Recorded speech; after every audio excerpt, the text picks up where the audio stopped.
And that's how I look at it. What makes him get more respect than me? You my next door neighbor, not tell him? You got yours from your family. I got mine from the ground up, from hard work and dedication. Floyd Mayweather is one of the greatest ever. He's a brilliant defensive fighter. His speed, his boxing savvy. He's just a savant. He's just something special, no question about it. But I gotta look at the Sugar Ray Leonards of the world. Floyd's way is safe. Not in a punk, but it's like the safe way, like nothing ain't gonna go wrong. But that's how he fight. That's his characteristic. Floyd Mayweather lashes out after Stephen A. Smith downplays his career and claims Terence Crawford could defeat him. Stephen A. maintains that Mayweather is not the best ever, as Floyd says, and argues Sugar Ray Leonard was far superior. He also mentions that Floyd's peak wins came at lightweight, while he didn't dominate as much at higher weights. Smith even dismissed the Canelo bout as unimpressive, triggering anger from Mayweather, who refuses to let such remarks pass. It's not just about your skill set. It's who you do it against. Your level of competition. Is it possible that he's so far beyond his level of competition that he made it look easy? Well, I think he did as a lightweight. When he went up to the welterweight division, not so much.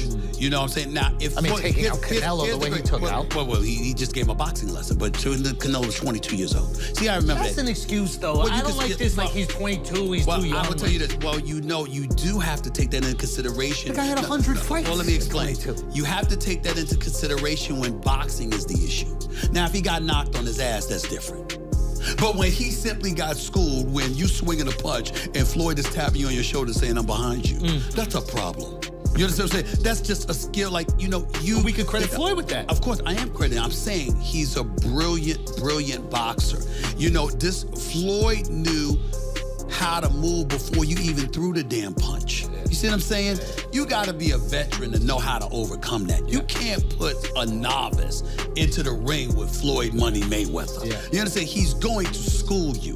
What I'm saying to you is that if you want to make an argument on Floyd Money Mayweather's half, which I'm not summarily dismissing, I would tell you it's this. Floyd Money Mayweather was undefeated for the last half of his career with one hand. He constantly broke his hand. He constantly broke his hand. The Wu Bei offered a detailed breakdown comparing Floyd Mayweather and Terence Crawford after Crawford's win over Canelo Alvarez. As a fan, he leaned slightly toward Crawford in a potential clash, though he insisted balance was required. Crawford's victory was historic, and many claimed it surpassed anything Floyd had done.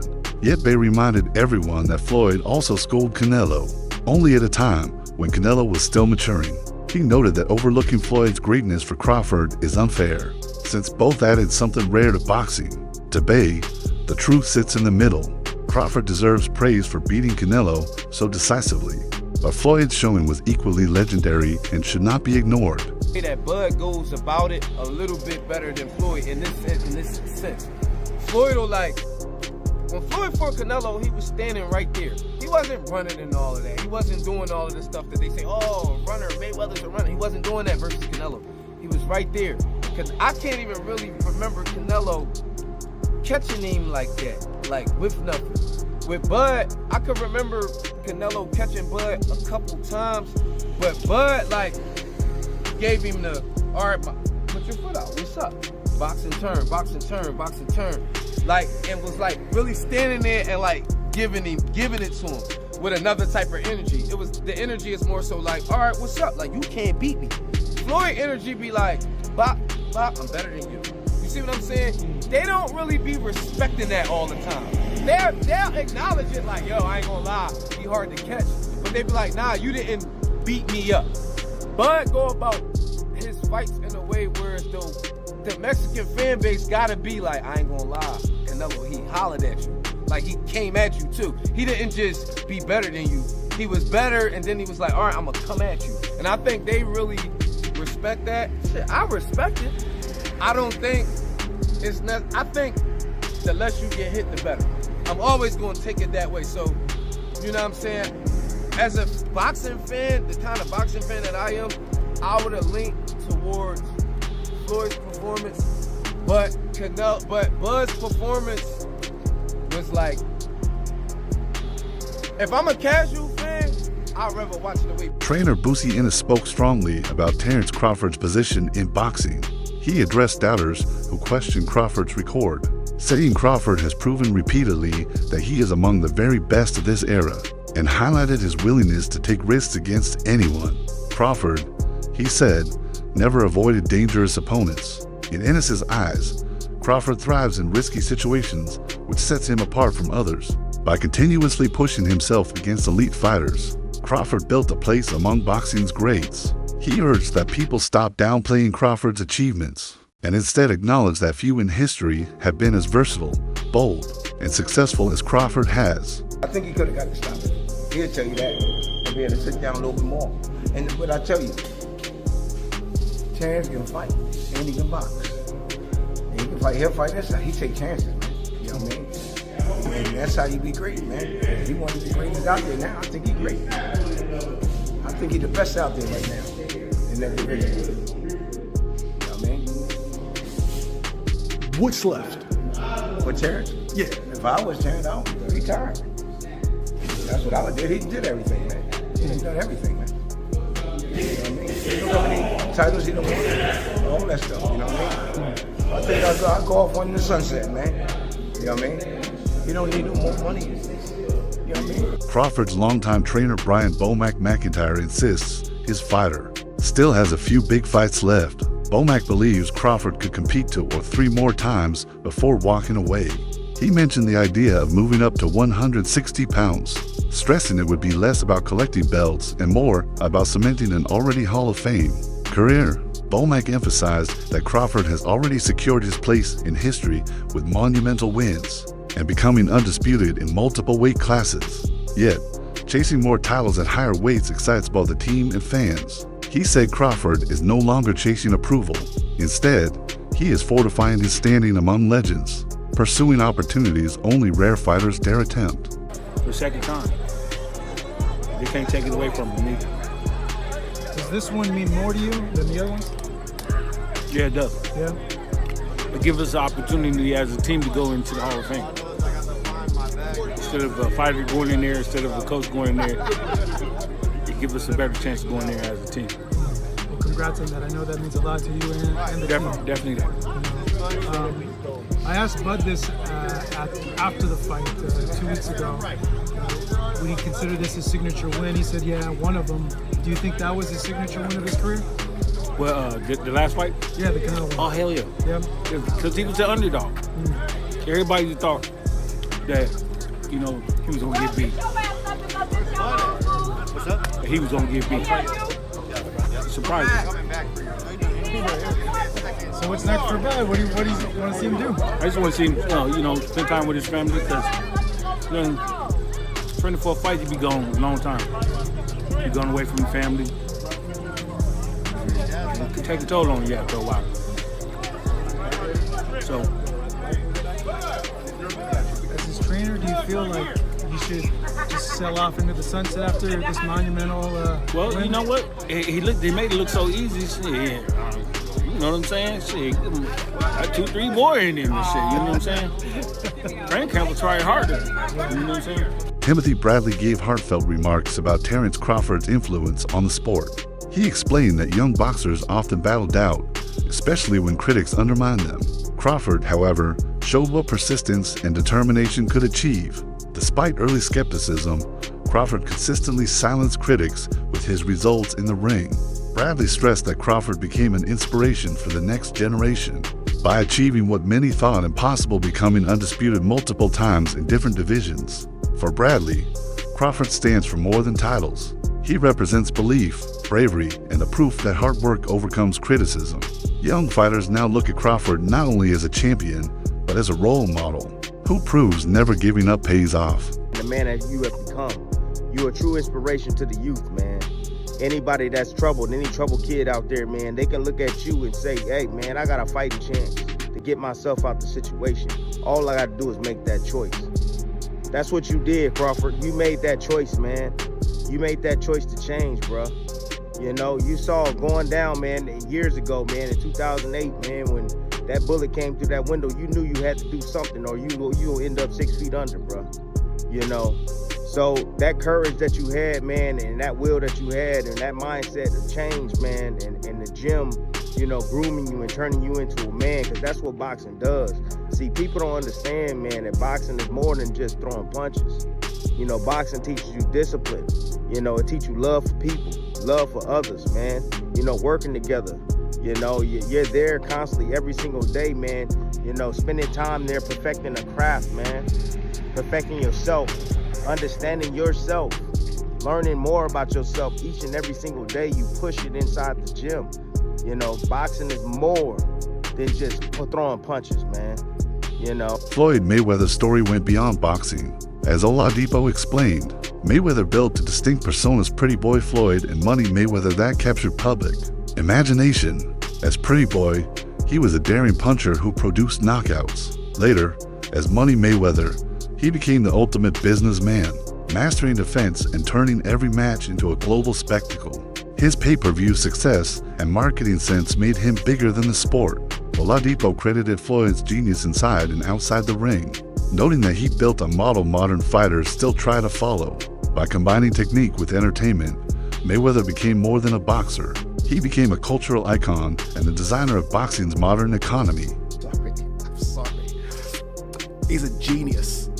He is a fucking... You know, when I get bored with today's crop of boxers, and Terence, to be fair, has kind of helped me out of my boredom, but sometimes I just go on YouTube and I watch the 24/7s and then I watch the fight. I'm not joking, I watch the whole fucking episodes and then I watch the fight. And my guy is a genius. A genius. There will always be an argument of, hey, you should have fought that person then, and I get it. I get it, right? It's kind of the argument you can't throw at Muhammad Ali, right? You could throw that argument at Floyd. But dude, unbeaten is unbeaten. Unbeaten is unbeaten. Multi-weight world champion is multi-weight world champion. Do you know what I mean? I've never seen a boxer so like, I'm gonna work you out, and then when I work you out, you're done. Shall I repeat that? I'm gonna work you out, and when I work you out, you're done. And Floyd had this thing where first 2 rounds, you think, whoa, shit, man, this guy's in this fighting, and then he works you out. And then he works you out. Floyd, Pretty Boy Floyd was better than Money, but Money Floyd had, obviously, the fights, right? Even after Crawford's stunning triumph over Canelo, debate about his future has grown. Some insiders, including his camp, suggested retirement to preserve his legacy. Supporters argue Crawford has already reached greatness and has nothing left to prove. Yet others are unsatisfied and continue to question his win, claiming he should step aside before his reputation fades. This has created tension, as many insist Crawford still has plenty left. His latest showings show no decline, and fans want to see more marquee bouts. While retirement is possible, his legacy as one of the greatest is already secure, and whether he keeps fighting or not, his historic record cannot be erased. Terence Crawford did what he did against Canelo Alvarez. Terence Crawford made himself the face of boxing, and he did it. He made it look easy. He made the Errol Spence fight look easy. That was supposed to be the toughest test of his career. I thought it was. The whole world thought it was. It was the easiest fight he had at welterweight. I thought, but I've been saying for years that he's gonna easily beat Canelo Alvarez, and he did. But many people expected Canelo to knock him out. That wasn't the case. With that said, now people are trying to throw, he's 38. Tomorrow, Terence Crawford will be 38 years old. He's a 5-division champion. If he wants to stick around, like Terence Crawford stated, okay, Terence Crawford stated, if I do stick around, I'm not dropping down no further than 160 pounds. If he stays in boxing, I say he have 2 more fights. Fight Janibek, who's the unified champion. Hopefully Carl Sadamas and Lara fight and unify the belts. 2 fights at 160, pad the stats, become a 6-division champion and a 4-division undisputed champion. Cool. Other than that, Terence Crawford needs to retire. Trainer Robert Garcia joined the Mayweather versus Crawford debate. He reminded fans that although Mayweather's record and accomplishments stand unmatched, he never became undisputed, something Crawford and Pacquiao both achieved. Garcia admitted Crawford's record in that sense is historically important. Still, he leaned toward Mayweather if they were matched directly. He said Mayweather's defense, timing, and intelligence would overwhelm even a fighter as good as Crawford. For Garcia, Floyd's ability to neutralize rivals set him apart, making him a nightmare matchup. Though he respects Crawford's success, Garcia argued Mayweather's command of fundamentals and ring IQ puts him above nearly all, even today's best. He doesn't need it anymore. With his accomplishments, the only man to ever do 3 weight divisions undisputed, is he now a part of the greatest of all time conversation? And not of this era, but of all time. Definitely is the greatest, one of the greatest of all times. You know, there's still greats out there. There's still, you know, his era or last era, you know, with the Mayweathers, with the Pacquiaos. I think he's, you know, already accomplished more than Pacquiao was 8 division, so we could argue there because Pacquiao was, 8 division is almost impossible, and he did it. Mayweather never became undisputed. He's a 5 division champion, but never became undisputed. Never really followed that unification, stuff like that. So I think when it comes to accomplishments, I think he's already done more. Greg Hackett added to the debate by comparing Mayweather's fight with Canelo to Crawford's. He argued that when Floyd faced Canelo, he was already a polished fighter with unmatched composure. Hackett said Crawford's style is aggressive and adaptable, but it doesn't have the flawless control Floyd showed across 12 rounds. He emphasized that Mayweather's defensive mastery and control of the ring remain unbeaten in boxing. While he respects Crawford's career, Hackett maintained that Floyd's dominance was on another level. Crawford's explosiveness is remarkable, but Mayweather's calculated brilliance against Canelo came closer to perfection. But the biggest props of the night goes to Terence Crawford, who did not disappoint. He was supposed to be the smaller man. He was supposed to be the weaker man. He was supposed to be the man that was going to spend the entire night on his bicycle, running for his damn life because Saul Canelo Alvarez was coming his way. That is not what happened. What happened instead, ladies and gentlemen, was a masterclass in boxing by Terence Crawford. Now, to me, the fight, some people were saying it was a severely lopsided and stuff like that. I'm not going for that. I'm not feeling that at all. It wasn't like that at all. Veteran reporter Dan Rafael looked at Crawford's career with a long-term lens. He said Crawford no longer needs to fight to prove his legacy in the sport. His record already stands undisputed in multiple divisions, wins over elite names, and a reputation for dominance. Rafael explained that once fighters reach this status, the goal should move from proving themselves to safeguarding their legacy. He warned that chasing unneeded fights could risk damaging what Crawford has built. Instead, he believes Crawford should enjoy recognition as one of boxing's greatest. With a resume full of historic achievements, Crawford will be remembered as a legend whether he continues fighting or retires now. He stood in the pocket, like he's not moving anywhere from him. He's using his head moving, he's not being stupid, but he's not necessarily moving away from Canelo. Like you said, he's walking the, you know, quote unquote bigger man down and forcing the action rather than going off, you know, reacting to Canelo's attacks. So I think it was such an impressive display, but it sort of begs the question now, when you're a 3-time undisputed champion, and I know money's important, financials, we always talk about that, his legacy is intact regardless. We'll start with Terence. What does a Terence Crawford do now? Like, what's the next thing that he does? Because you look around and go, is the only way that he really gets that, maybe that ultimate chance if he goes up again? And do you say, you know, what do you do? I don't quite. Yeah, I mean, you know, he was asked those questions at the press conference. He made 2 things clear. One, he's not going back to 154, and I say that because some people suggested about possibly pursuing a fight with Ennis, who has his debut in the weight class coming up. Yeah. That's probably unlikely. He's not going to go back down to weight. And I mean, no disrespect to Ennis, but Ennis is a guy that's known within the diehards of boxing. He's not in any way known beyond the boundaries of the hardcore boxing fan. So I don't know if that makes sense for a lot of different reasons for him. Not to say I wouldn't, as a boxing fan, enjoy watching the fight. So, but I don't think he's going back to 154. He was asked about like a Benavidez at 175, and he acknowledged like that guy's really big. I mean, that's maybe a bridge too far. He already went up to 2 weight classes to fight Canelo at 68. So it feels to me like he could either stay at 168 and defend this championship and look to the same types of names that were being thrown around as the types of guys that would have been in the mix for Canelo had he